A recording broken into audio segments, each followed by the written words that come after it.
Welcome everyone in your own channel Wangshan Valvisher. Hi, it's me Ratrishik. Wubi Shan और जैंग Chang continue. जैंग यान ली, madam you और जैंग फेंगमिया को call करते हैं पर उनमें से किसी का कॉल नहीं लगता। वुबी शान जैंग चैंग से कहता है, मुझे समझ नहीं आ रहा, घर में कोई भी कॉल रिसीव क्यों नहीं कर रहा। जैंग चैंग बोलता है, हम ट्राई करते रहेंगे। फाइनली जैंग यान ली कॉल रिसीव करती है। वुबी शान कहता है, शीजे आप कहाँ पर हैं। यानली फ़ोन की दूसरे साइड से बोलती है, आशिन मैं तो घर पर हूँ, क्या सब ठीक है, तुमने इतनी बार कॉल किया। गुबिशान कहता है, शीजे आपने हमें क्यों नहीं बताया। यानली वरिड होते हुए कहती है, आशिन क्या बात है, क्या सब ठीक है। जैंग चैंग वुबिशान से कहता है, वुबिशान फ़ोन स्पीकर पे रखो। वुबिशान फ़ोन स्पीकर पे रखता है। नियो सेंग जाकर सो जाता है। वुबिशान और जैंग चैंग जैंग यानली से बातें कर रहे होते हैं। वुबिशान जैंग यानली से कहता है, शीजे आपने हमें क्यों नहीं बताया कि हमारा बिजनेस ऑलमोस्ट डूबने वाला है। जैंग यानली शॉक्ड होते हुए कहती है, आशियन तुम्हें कैसे पता। वुबिशान कहता है, ये मैटर नहीं करता, मैटर ये करता है कि आपने हमसे क्यों छुपाया। जैंग चैंग कहता है, शीजे आपको हमें बता देना चाहिए था। जैंग यानली चुप हो जाती है। जैंग चैंग कहता है, शीजे चुप मत रहिए, बोलिए। जैंग यानली कहती है, आशियन आचेंग फादर चाहते थे कि तुम दोनों को कुछ ना पता चले क्योंकि तुम दोनों वरिड होते। वुबिशान कहता है, शीजे हमें कुछ नहीं पता था इसलिए हम ज़्यादा वरिड थे, अगर हमें पता होता तो हम साथ में होते और हम इस प्रॉब्लम का कोई ना कोई सल्यूशन ज़रूर निकालते। जैंग यानली कहती है, आशियन आचेंग कोई बड़ी बात नहीं है, तुम दोनों अपनी स्टडी पे फोकस करो। जैंग चैंग कहता है, बिल्कुल नहीं, हम कल वहाँ आ रहे हैं। जैंग यानली कहती है, नहीं आचेंग बिल्कुल नहीं, तुम दोनों में से कोई यहाँ नहीं आएगा, तुम दोनों स्टडी करो। वुबिशान कहता है, पर शीजे क्यों। यानली कहती है, आशियन मैंने कहा ना सब ठीक है, थोड़ी सी प्रॉब्लम है और हम उसे शॉर्ट आउट कर लेंगे, तुम दोनों को परेशान होने की कोई ज़रूरत नहीं है, ठीक है। मेरे सर में दर्द हो रहा है तो मैं तुम दोनों से बाद में बात करती हूँ, ओके। वुबिशान जैंग चैंग कुछ बोलता है उससे पहले ही जैंग यानली फ़ोन कट कर देती है और रोने लगती है। जैंग यानली के सामने जैंग फेंगमिया हॉस्पिटल बेड पर थे क्योंकि वो बहुत ज़्यादा ही परेशान थे, इसलिए उन्हें एडमिट करना पड़ा। उनकी तबीयत बहुत ख़राब थी। फेंगमिया सो रहे थे और जैंग यानली हॉस्पिटल में थी। उन्हें समझ नहीं आ रहा था कि वो क्या करे, वो कैसे बताए वुबिशान और जैंग चैंग को कि उनके फादर की क्या हालत है। वो नहीं चाहते कि वो भी यहाँ आकर वरिड हो जाए। वुबिशान जैंग चैंग से कहता है, जैंग चैंग तुमने क्या सोचा है। जैंग चैंग कहता है, सोचना क्या है, ऑफ कोर्स हम शंघाई जा रहे हैं। नियो सेंग जो कि ये सब कुछ सुन रहा था, वो अपने बेड से उठता है और कहता है, क्या सच में आप शंघाई जा रहे हैं। जैंग चैंग कहता है, हाँ नियो सेंग, और इसमें हम दोनों को तुम्हारी हेल्प चाहिए। नियो सेंग कहता है, कैसी हेल्प। वुबिशान कहता है, तुम अपने ब्रदर से बात करो और प्लीज़ उनसे कहना कि हमारी टिकट कंफर्म करवा दें, हम शंघाई जाना चाहते हैं। नियो सेंग कहता है, ठीक है मैं उनसे बात करूँगा, पर फ़िलहाल के लिए आप दोनों सो जाइए और थोड़ा रेस्ट कीजिए। वुबिशान और जैंग चैंग अपने बेड पे ट्विस्ट एंड टर्न होते हैं पर उन दोनों में से किसी को नींद नहीं आ रही होती है। फाइनली मॉर्निंग होती है। नियो सेंग वुबिशान और जैंग चैंग से कहता है, ब्रदर्स क्या आप दोनों आज इंस्टीट्यूट जा रहे हैं। जैंग चैंग और वुबिशान एक साथ बोलता है, नहीं हम आज इंस्टीट्यूट नहीं जा रहे हैं, हम अपना लगेज पैक करेंगे और हम शंघाई के लिए निकलेंगे। नियो सेंग का फ़ोन रिंग होता है। नियो सेंग अपना फ़ोन रिसीव करता है और कहता है, ब्रदर। फ़ोन के दूसरे साइड से निमिंगजू कहते हैं, नियो सेंग तुमने मुझे फ़ोन क्यों किया। नियो सेंग कहता है, एक्चुअली ब्रदर मैं आपसे एक हेल्प चाहता हूँ। निमिंगजू कहते हैं, क्या हुआ। नियो सेंग कहता है, ब्रदर वी और ब्रदर जियांग दोनों शंघाई जाना चाहते हैं। निमिंगजू शॉक्ड होते हुए कहते हैं, पर क्यों, क्या हुआ। नियो सेंग कहता है, एक्चुअली उन्हें पता चला है कि उनका बिज़नेस बहुत ज़्यादा लॉस में जा रहा है और उनकी फैमिली बहुत ज़्यादा प्रॉब्लम में है। क्या आपको ये बात पता थी। निमिंगजू कहते हैं, हाँ मेरी बात जैंग फेंगमिया से हुई थी और उसने मुझे बताया था कि कुछ प्रॉब्लम्स है, इसी वजह से वो जैंग चैंग और वो भी शान को सियोल भेज रहा है। और उसने मुझे मना किया था कि मैं ये बात जैंग चैंग और वो भी शान से ना कहूँ। नियो सेंग कहता है, ब्रदर, क्या आप ब्रदर जैंग और ब्रदर वो भी शान का टिकट कंफर्म करा देंगे? नियो मुझे कहता है, ठीक है, मैं उन दोनों का टिकट बुक करवा देता हूँ। नियो सेंग फ़ोन कट कर देता है और जैंग चैंग वो भी शान से कहता है, ब्रदर जैंग, ब्रदर वुई, मेरी ब्रदर नी से बात हुई, उन्होंने कहा कि आज ही वो आप दोनों के लिए टिकट बुक करा देंगे। वो भी शान कहता है, thank you so much Neo Seng. Neo Seng कहता है, प्लीज़ ब्रदर वुई, आप मुझे थैंक यू मत कहिए, तो मैं भी आपकी हेल्प करूँगा आप दोनों के लगेज पैक करने में। वो तीनों मिलके वो भी शान और जैंग चैंग का लगेज पैक करते हैं। नियो सेंग का फ़ोन एक बार फिर से रिंग होता है। नियो सेंग फ़ोन रिसीव करता है और कहता है, हेलो ब्रदर नी। फ़ोन के दूसरे साइड से निमिंग जो कहते हैं, नियो सेंग, मैंने वो भी शान और जैंग चैंग की टिकट बुक करवा दी है, पर मौसम ख़राब होने की वजह से उन दोनों की फ़्लाइट 2 दिन बाद की है, उन्हें बता देना। और हाँ, अगर उन्हें किसी भी हेल्प की ज़रूरत हो तो उन्हें कहना कि वो मुझे कांटेक्ट करें। नियो सेंग कहता है, thank you so much brother, मैं उन्हें बता दूंगा। नियो सेंग फ़ोन डिस्कनेक्ट करता है और वो भी शान जैंग चैंग से कहता है, brother Wei, brother Jiang, brother Ni का कॉल था, उन्होंने कहा कि उन्होंने आप दोनों का टिकट बुक करवा दिया है, पर आप दोनों की फ़्लाइट 2 दिन बाद की है। वो भी शान कहता है, 2 दिन बाद की क्यों? नियो सेंग कहता है, एक्चुअली ब्रदर बता रहे थे कि मौसम ख़राब होने की वजह से ज़्यादातर फ़्लाइट डिले हो जा रही है और कुछ फ़्लाइट तो अभी पूरी तरह से बंद है, पर फिर भी ब्रदर ने कोशिश की और आप दोनों के लिए फ़्लाइट बुक करवा दी है। जैंग चैंग कहता है, ठीक है, हम 2 दिन बाद यहाँ से जाएंगे। वो भी शान वेनिंग से मिलने के लिए आता है, क्योंकि वो भी शान अब शंघाई जा रहा था तो वो वेनिंग से नहीं मिल पाएगा। वो लास्ट टाइम वेनिंग को गुड बाय कहना चाहता था। वो भी शान लैनवांग जी को भी गुड बाय कहना चाहता था, पर वो भी शान को समझ नहीं आ रहा था कि वो लैनवांग जी से कैसे कांटेक्ट करे। वो भी शान वेनिंग के पास जाता है। क्लब में वो भी शान वेनिंग को देखता है, पर वो कहीं नहीं था। वो भी शान जैसे ही क्लब से बाहर आता है, वो भी शान की नज़र वन चाओ और वन चिंग पे पड़ती है। वो भी शान उन दोनों को एक साथ देख के शॉक्ड हो जाता है। वो दोनों कुछ बातें कर रहे थे, पर वो भी शान को समझ नहीं आता। वो भी शान उन दोनों की बातें सुनने के लिए थोड़ा आगे जाता है। वंचिंग वेंचाओ से कहती है, हम यहाँ बात नहीं कर सकते, और वो वेंचाओ के साथ उसके कार में बैठ जाती है। वो भी शान उन दोनों को फॉलो करता है। वेंचाओ वेंचिंग के घर पर था। वेंचाओ वेंचिंग से कहता है, तुम्हें क्या लगा तुम अपने ब्रदर के साथ यहाँ आ जाओगी और सब कुछ ठीक हो जाएगा और तुम वेंस फैमिली का हिस्सा नहीं रहोगी? वेंचिंग कहती है, वेंचाओ, हमारे बीच जो भी डील था वो ख़त्म हो चुका है, प्लीज़ मुझे और मेरे ब्रदर को जीने दो, हमें अकेला छोड़ दो। वेंचाओ ज़ोर ज़ोर से हंसने लगता है और कहता है, ओह रियली, तुम्हें क्या लगा वेंस फैमिली से नाम हटाना इतना आसान है? याद रखना वेंचिंग, तुम जहाँ भी जाओगी तुम्हारे साथ वेंस सरनेम हमेशा रहेगा। वेंचिंग कहती है, इसीलिए तो मैं इतनी दूर आई थी तुमसे और इस सरनेम से, तुम्हारी पूरी फैमिली से और तुम्हारे इलीगल वर्क से।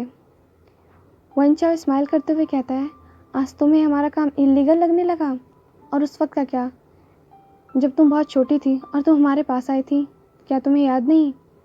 वेंचिंग कहती है, मेरे पास तुमसे बात करने का वक्त नहीं है, चले जाओ यहाँ से और दोबारा मत आना। वेंचाओ कहता है, मैं जानता हूँ वेंचिंग, तुम्हारी कमज़ोरी क्या है, तुम्हारा ब्रदर वेनिंग। अगर मुझे वेनिंग मिल जाए तो तुम खुद ब खुद मेरे पास आ जाओगी, है ना?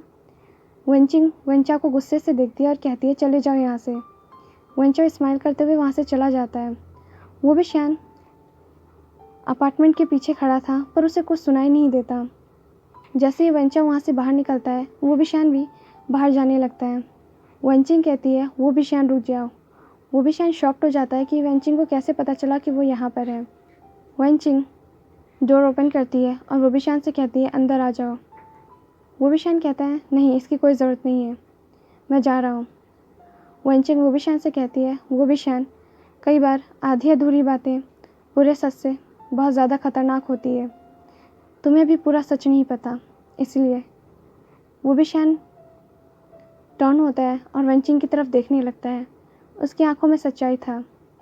वो भी शान कहता है, तुम क्या बताना चाहती हो? कि तुम वेंस नहीं हो, कि तुम वेंस फैमिली का हिस्सा नहीं हो। वेंचिंग कहती है मैं तुम्हें सब बताऊंगी, पर पहले तुम अंदर आओ। वुबिशान अंदर आता है और वेंचिंग डोर नॉक कर देती है। वेंचिंग कहती है ये सच है कि मैं वेंस फैमिली का हिस्सा हूँ, और ये भी सच है कि वेंस सरनेम मेरे साथ चलता है, पर यह पूरी तरह से सच नहीं है। मैं बहुत छोटी थी और मैं शंघाई के छोटे से विलेज में रहती थी। हमारा बहुत खुशहाल परिवार था, हम बहुत ज़्यादा खुश रहते थे। मेरे फादर फार्मिंग करते थे और मैं उनकी हेल्प करती थी।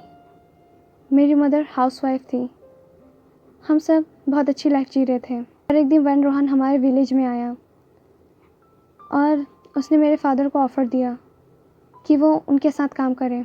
मेरे फादर ने सोचा कि क्यों ना वो वैन रोहन के साथ काम करे ताकि वो हम सबको अच्छी ज़िंदगी दे सके। और मेरे फादर ने वैन रोहन के साथ काम करने का फ़ैसला कर लिया कि मेरी मदर को ये सब पसंद नहीं था, पता नहीं क्यों, पर उन्हें वैन रोहन कुछ ठीक नहीं लगा और इस वजह से मेरे मदर और फादर में बहुत ज़्यादा आर्गुमेंट हुई। उस समय मैं 12 साल की थी और आनिंग 5 साल का था।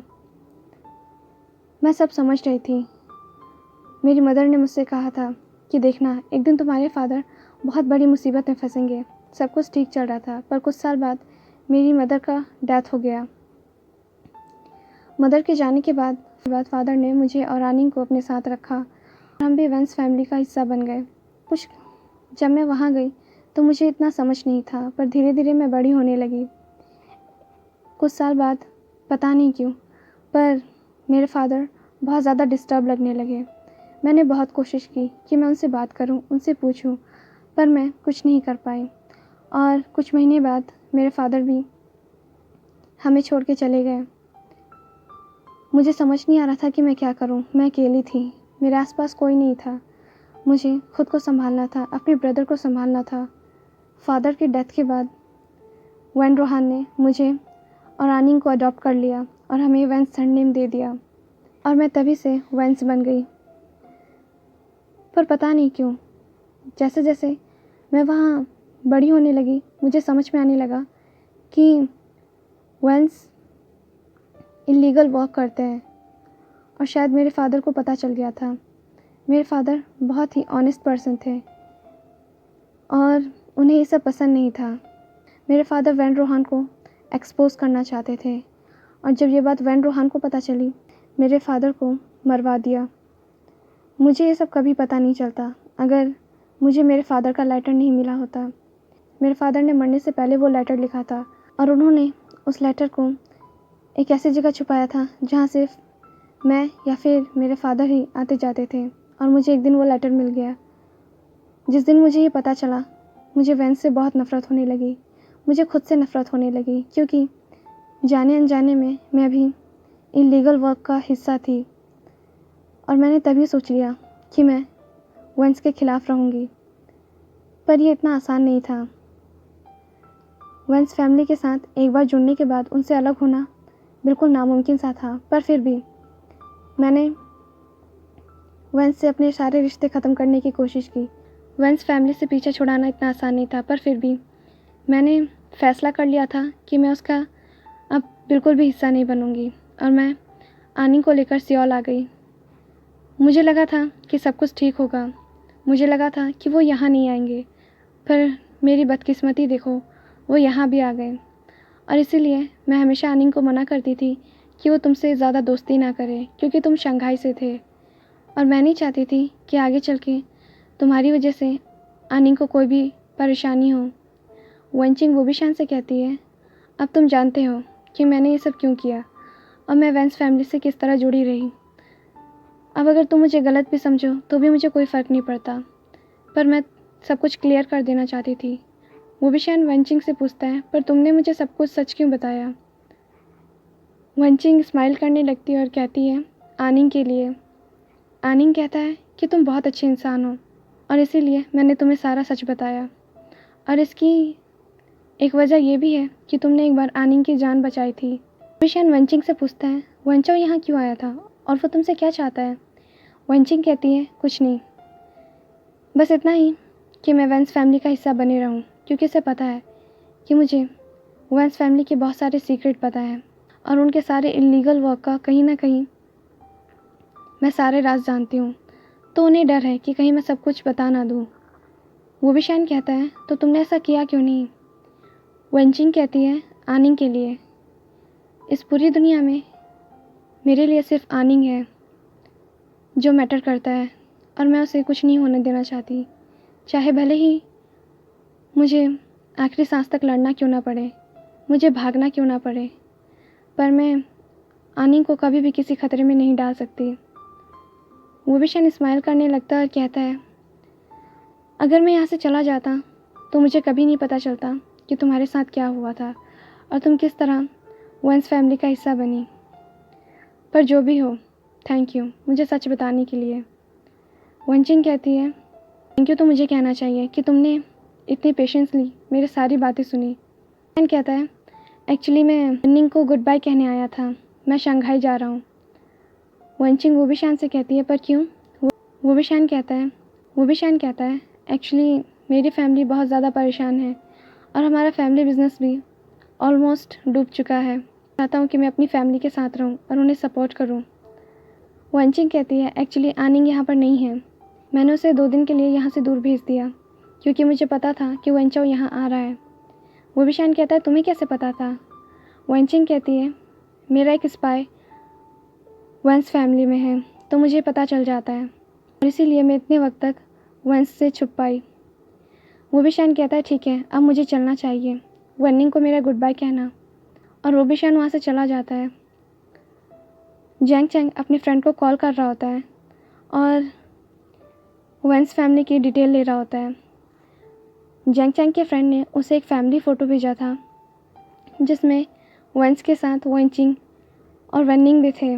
जैंग चैंग को बहुत गुस्सा आ रहा था क्योंकि उसे लग रहा था कि कहीं ना कहीं वेंचिंग और वेनिंग भी वेंस से मिले हुए हैं। जैंग चैंग वो भी शान का वेट कर रहा था। वो भी शान को आता हुआ देख जैंग चैंग पूछता है तुम कहाँ गए थे?